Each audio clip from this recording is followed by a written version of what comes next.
हम आए हुए हैं सौरी पंचायत के मुबारकपुर गांव में, जो हमारे सामने एक बहुत ही बड़ी शख्सियत मौजूद है जो पहले एमएलए के सीट से लड़ चुके हैं। तो आइए हम इनसे बात करेंगे। तो सर, आपका नाम क्या है? मेरा नाम नंद कुमार खारा है। तो सर, आप क्या मतलब कहाँ से स्टार्ट किए राजनीति से? हम 2000 से ही स्टार्ट किए। ग्राम पंचायत जो चुनाव हुआ था त्रिस्तरीय पंचायती राज, तो फर्स्ट बार हम वार्ड सदस्य जीते थे, मुबारकपुर से, और उप मुखिया बने सौरी ग्राम पंचायत। और उस समय से लगातार दूसरा साल भी हम जीते। बीच में आरक्षण की वजह से सीट निकल गई, और इस बार हम महिला सीट है मुखिया प्रत्याशी का। तो मैं अपनी पत्नी श्रीमती रवीना देवी को मुखिया पद कैंडिडेट बनाए हैं, और अभी तक जनसंपर्क भी मेरा सही से चल रहा है। सर, आप विधानसभा सीट से भी लड़ चुके हैं, तो वहाँ से डायरेक्ट मुखिया के पद पे आ जाना आपके लिए कुछ स्वभाव का आपको फर्क? पहली बार लोकतंत्र में सबका अपना अधिकार होता है, और अगले साल भी हमारे सौरी पंचायत का मुखिया सरपंच समिति जो सीट थी वो महिला है, और अगली बार भी मेरी पत्नी चुनाव लड़ी थी मुखिया सीट से, इसलिए मेरी पत्नी अपनी सीट से चुनाव लड़ रही है। हम उनका प्रपोजर है पर्चा। सर, आप जिस समय वार्ड कमीशन में जीते थे उस समय आप अपने वार्ड के लिए क्या किए? जिस समय अपने वार्ड मुबारकपुर जीते थे तो हमारे 9 नंबर वार्ड थे, और 9 नंबर में शायद उस समय लाल कार्ड का सुखाड़ था, मैंने बहुत ही कम लोगों के पास था। हमारे आने के बाद हम अपने वार्ड में और मुबारकपुर दोनों वार्ड में कार्डों की संख्या, राशन कार्ड की संख्या बढ़ाए। उसके बाद बीपीएल सूची बना, उसमें रहे, तो उस हिसाब से जो बनी थी सूची, बीपीएल सूची, तो उसके अनुसार हमारे समाज को बहुत सारा फायदा हुआ।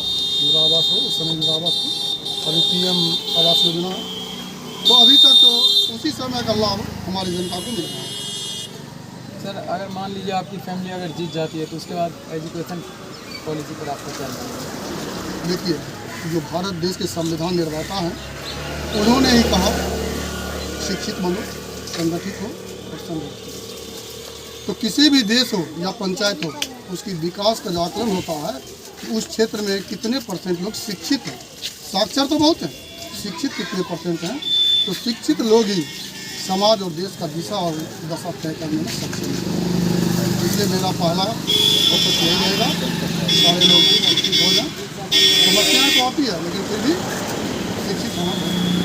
सर, आपके सामने जो कैंडिडेट है जय जनाब सालिम, वो बहुत ही भारी कैंडिडेट है, उनके बारे में बहुत ज़्यादा सुनने में आता है, तो क्या उम्मीद है आप से हारेगा? देखिए, कोई कैंडिडेट ना भारी होता है ना हल्का होता है। कैंडिडेट्स होते हैं और सब समान होते हैं। रह गई बात, वो पूर्व से जीतते आ रहे हैं, ऐसा नहीं है कि वो अजय है। पंचायत समिति से एक बार यही पंचायत जनता उन्हें हरा दी, तो अजय वो भी नहीं है। रह गया आकलन का हिसाब से, तो इस बार जो है पंचायत में ऐसा किसी का विरोध नहीं करना चाहिए। कैंडिडेट या उनका प्रचारक होने के नाते उन्होंने कुछ ऐसा काम किए, जैसे कोरोना काल में सिर्फ मुस्लिम को ही ठेला लेके जाने के लिए नहीं दिया, उनकी सब्जी उल्टा दिया। तो इस तरह से एक प्रतिनिधि को नहीं करना चाहिए था, उन्होंने किया।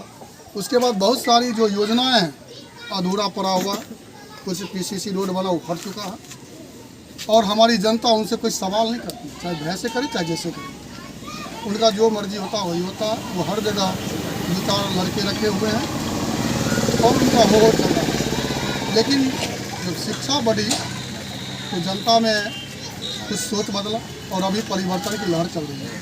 आप देखते होंगे जितना भी अभी इस प्रखंड का चुनाव परिणाम घोषित हुआ है, लगभग 90-95% जो पुराने वाले थे वो सब के सब हार रहे हैं। तो लोकतंत्र को जीवित रखने के लिए एक प्रतिनिधि को ज़्यादा से ज़्यादा समय नहीं देना चाहिए, वरना वो तानाशाह हो जाता है, और इस पर ये फिट बैठते हैं। सर, आपके पंचायत की अभी सबसे बड़ी समस्या क्या है? हमारी पंचायत की सबसे बड़ी समस्या है कि हमारे लोगों को उचित मार्गदर्शक नहीं मिला। जब तक उचित मार्गदर्शक नहीं मिलेगा, जब हमारे जनता को ये पता ही नहीं कि हमारा अधिकार क्या है, और अधिकार के साथ में कर्तव्य होता है, तो हम जागृति मंच भी चलाते हैं। और लोगों को ये कोई, मैं पहली बार चुनाव नहीं लड़ रहा हूँ, मैं 20 साल से लगभग अपने पंचायत की जनता से मिलता हूँ, सबसे बातचीत करता हूँ, और बहुत तरह की समस्या है, समस्या कमी नहीं है। क्योंकि यहाँ किसी भी समस्या का समाधान नहीं किया जाता है, बल्कि समस्या को बढ़ाया जाता है। तो अभी जनता जो है बिल्कुल कहीं चुप है, कहीं बोल रहे हैं, और कुछ लोग नहीं भी बोलते हैं। तो वोट तो गुप्त होता है, बोलना भी नहीं चाहिए, लेकिन जनता इस बार खुल के परिवर्तन के मूड में और परिवर्तन। सर आप जिस समय विधानसभा सीट से लड़ रहे थे उस समय आपको क्या फीलिंग हो रहा था, क्या विधानसभा लड़ना मेरा मकसद जो उसमें था, उसमें उद्देश्य था, अपने लिए नहीं था।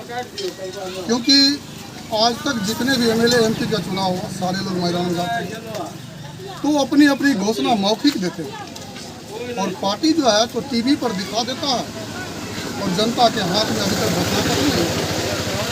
हमने इस सिस्टम को तोड़ने के लिए क्रांतिकारी कदम था मेरा चुनाव लड़ना विधानसभा, और मैंने अपनी घोषणा पत्र 100 रुपया के स्टाम्प पेपर पर लिखित देके कि जीतेंगे और जिताते हैं लोग, तो हम जो भी घोषणा किए हैं वो घोषणा पत्र हाथ में दिए। अगर हम नहीं करते हैं तो आप मेरे ऊपर FIR करने का अधिकार जनता को मैंने दिया।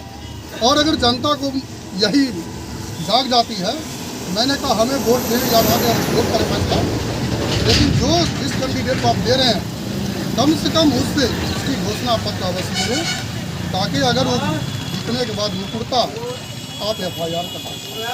आज तक जनता का हक जो है हर एक नेता और पार्टी काटने का काम किया, उसको जगाने का काम नहीं किया। तो विधानसभा लड़ना जो मेरा था वो जन जागृति फैलाना जो मैंने किया। सर आप अगर जो मुखिया की सीट से अगर आपकी फैमिली अगर जीत जाती है तो उसके बाद आप विधानसभा सीट से लड़ेंगे? हम लोकसभा भी लड़ेंगे, क्योंकि मेरा और रह गई बात, अगर मेरी फैमिली जीत जाती है, जनता हमारे साथ में भरोसा दिखाए, क्योंकि मैं उप मुखिया भी रह चुका हूँ सौड़ी पंचायत 2001 में भी रहा दिया, पहले 10 साल में रहा। तो अभी तक मेरा कोई कंप्लेंट नहीं है, जनता किसी से शिकायत नहीं करती, और हम हर हमेशा जनता को जगाने का प्रयास करते हैं। और इस बार जनता जिताती है हमारी पत्नी को, रवीना देवी जी को, तो जो लूट खसोट होता है इस पर रोक लगेगी, और जनता का जो संवैधानिक या सरकार की ओर से जो अधिकार आए हैं, हम अपने उनसे मिलकर जनता के घर यानी द्वार तक पहुंचाने का काम करेंगे। सर इंदिरा आवास के बारे में क्या कहते हैं? आपके पंचायत में कैसा इंदिरा आवास मिला है या ठीक है, अभी तो प्रधानमंत्री आवास योजना है, मिला है, लेकिन उसमें इतनी लूट हुई है कि कंप्लेंट करने के बाद जनता मौखिक कंप्लेंट किया है, लेकिन कंप्लेंट करने के बाद हम लोग उस पर कार्रवाई भी की है। तो इंदिरा आवास सहायक जो होते हैं वो युवा होते हैं और नई नई रोजगार मिलती है, वो फंसते हैं। जब हम किए नाम नहीं बताएंगे तो आए, विचार विमर्श हुआ, वो पैर तक पकड़ा, और हमने उससे जो पैसा लिया था उसको वापस दिया, और ना हमारी जान बचत दीजिए, हमारे काम अभी लगे हैं, माँ बाप हैं, गरीब आदमियों में। हमने कहा कि उचित नहीं है, लेकिन आगे से आप ऐसा नहीं करेंगे, तो कुछ अंकुश लगा। तो जब तक जनता नहीं खड़ा होगी कि हम अपनी संपत्ति को, हम अपने अधिकार को बचाने के लिए खड़ा हो, तब तक लूट खपत होगी। इसलिए कुछ जनता खड़ा हुए। बेरोजगार नौजवान देखिए, बेरोजगार नौजवान ये स्टेट गवर्नमेंट और सेंट्रल गवर्नमेंट की खास करके भूमिका होती है रोजगार का। और रह गई पंचायत में एक नरेगा चलता है, मनरेगा होता है, तो इसमें जो रोज़गार मिलेगा यही दे सकते हैं।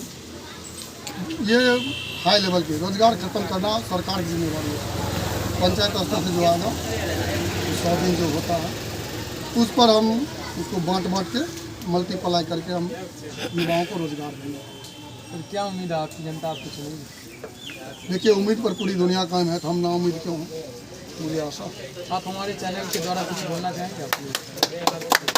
हमारे चैनल के द्वारा कुछ बोलना चाहेंगे? मैं तो उस समय से बोल ही रहा हूँ। रह गई बात, जनता आपकी पब्लिक जो भी है, कौन चैनल है, जनता की आवाज़ है, तो जनता की आवाज़ 99 चैनल है। मैं अपने पंचायत और पड़ोस में जितने भी लोग देखेंगे उनसे अपील करेंगे, ये युवा जनता की आवाज़ उठाने के लिए हर एक जगह पंचायत में जा रहे हैं, जनप्रतिनिधि से मिल रहे हैं और सबकी आवाज़ उठाएंगे। इसलिए आम जनता से अपील है कि इनके यूट्यूब जो भी चैनल है उनको सब्सक्राइब अधिक से अधिक करें और बच्चे आगे भी बढ़ेंगे।